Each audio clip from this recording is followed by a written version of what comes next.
भाषा सीखेंगे। क्या सीखेंगे? नाद। अपने अपने कॉपी में सब लिखना शुरू करें। सबसे पहले नाद किसे कहते हैं ये समझेंगे। नियमित और स्थिर आंदोलन वाली संख्या।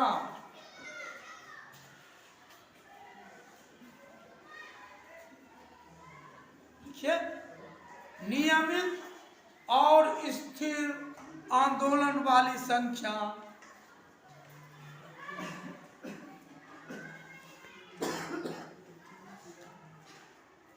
आंदोलन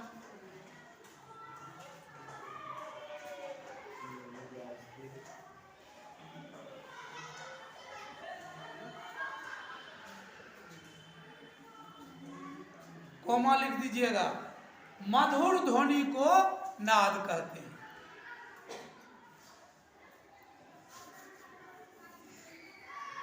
मतलब क्या? वह ध्वनि जो मधुर हो, नियमित हो और स्थिर हो, उसी को नाद कहते हैं। नाद के दो प्रकार हैं। आगे लिखिए। नाद के दो प्रकार हैं। पहला आहत नाद, दूसरा अनाहत नाद। पहला आहत नाद और दूसरा अनाहत नाद।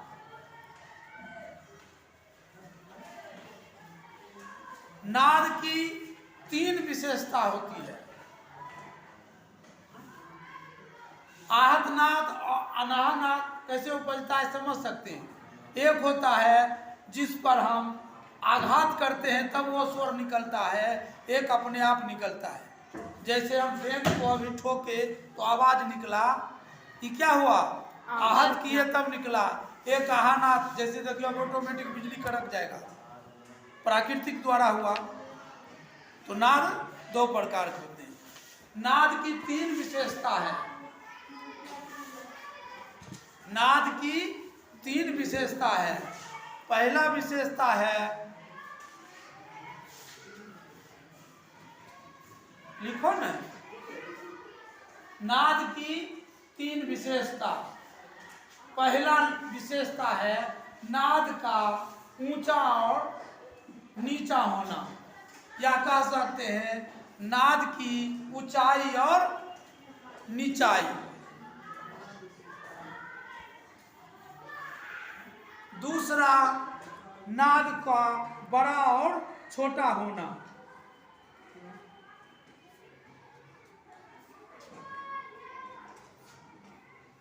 तीसरा नाद का जाति और गुण।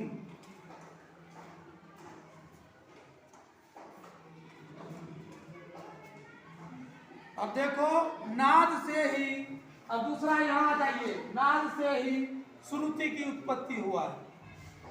श्रुति मतलब ही होता है स्वर का ही पर्यायवाची समझ सकते, लेकिन श्रुति का परिभाषा लिखिए। वह नाद, श्रुति की परिभाषा, वह नाद जिसे हम सुन सकें, समझ सकें और दो नादों के बीच का अंतर बता सकें, उसे श्रुति कहते हैं।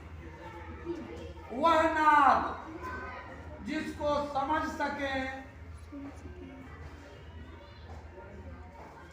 सुन सकें दो नादों के बीच अंतर निकाल और दो नादों के बीच का अंतर बता सकें, उसे हम श्रुति कहते हैं।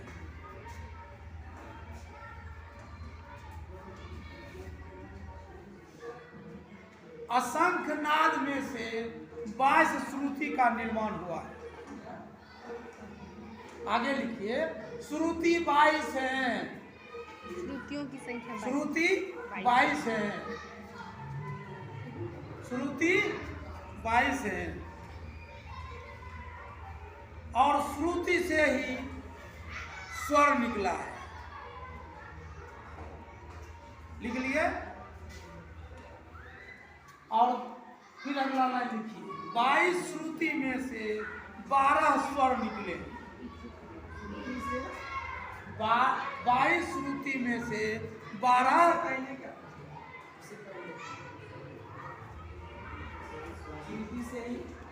स्वर बने हैं। श्रुति से ही स्वर का निर्माण हुआ है। 22 श्रुति से 12 स्वर का निर्माण हुआ है, या 22 श्रुति से 12 स्वर निकले हैं।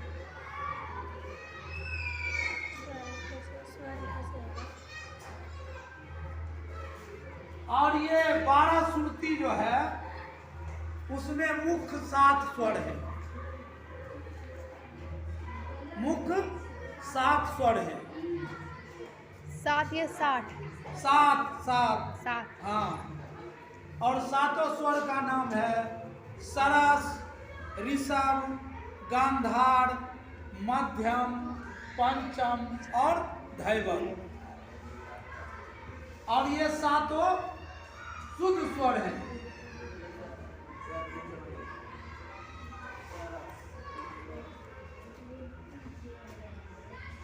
सात स्वर हैं। लिखो, ये लिखा 22 श्रुति में से 12 स्वर निकले, और ये 12 स्वर में मुख्य 7 स्वर हैं।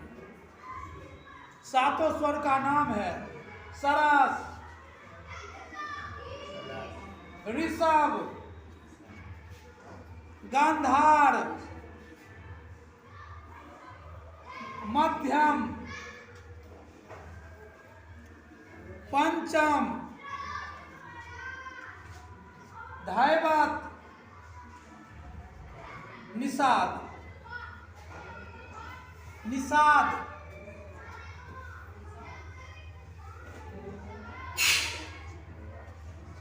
अब देखो, लिख लिए 7 शुद्ध स्वर हो, 12 स्वर का चर्चा हो रहा था। अब लिखिए 7 शुद्ध स्वर, 5 विकृत स्वर। विकृत, हाँ, 7 शुद्ध स्वर, 5 विकृत स्वर। 7 शुद्ध स्वर और 5 विकृत स्वर।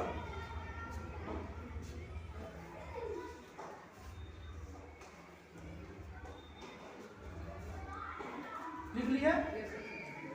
अब सप्तक में 5 होते हैं चल स्वर और 2 अचल स्वर। लिखिए,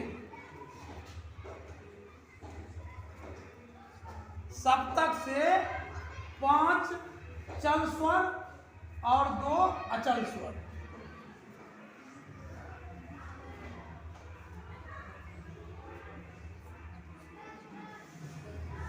लिख लिए। सप्तक में 5 है चल स्वर और 2 है अचल स्वर। चल स्वर का नाम लिख लीजिए, रे, गा, मा, धा, नी। रे, हाँ, चल स्वर, रे, गा, मा, धा, नी। और अचल स्वर है सा और पा। इसमें अंतर क्या है सर? चल स्वर है जो जिसका चलता है। अब जैसे रे है, रे का कोमल है, गा है, गा का कोमल है, माँ है, माँ का तीव्र है, धा है, धा का कोमल है, और नी है, नी का कोमल है। लेकिन सा और जो पा है उसका कोई दूसरा नहीं। वो हर समय सा ही रहता है और पा ही रहता है। चल मतलब जो चल जाता है, अचल माने जो स्थिर है। अब देखो, यही 7 स्वर से ठाठ की रचना हुई है। ठीक, अब लिखो ठाठ का परिभाषा। ठाठ लिख के दे दो। सप्तक के 12 स्वरों में से, सप्तक के 12 स्वरों में से 7 क्रमानुसार स्वरों,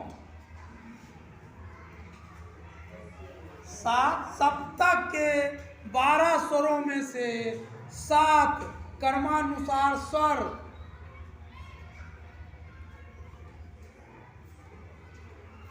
के समुदाय को, स्वर के समुदाय को थाट कहते हैं, जिससे राग की रचना होती है।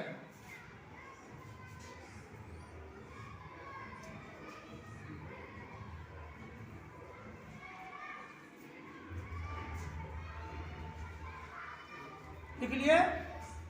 और राग से, थाट से राग का निर्माण होता है। एक लाइन लिख के, थाट से राग का निर्माण होता है। एक लाइन लिखकर और राग लिखिए और राग का परिभाषा भी जान लीजिए। ठीक। राग का परिभाषा है कम से कम 5 स्वर। राग का परिभाषा कम से कम 5 स्वर और अधिक से अधिक 7 स्वर। अधिक से अधिक 7 स्वरों की वह रचना, 7 स्वरों की वह रचना जो कानों को अच्छी लगे, राग कहलाता है।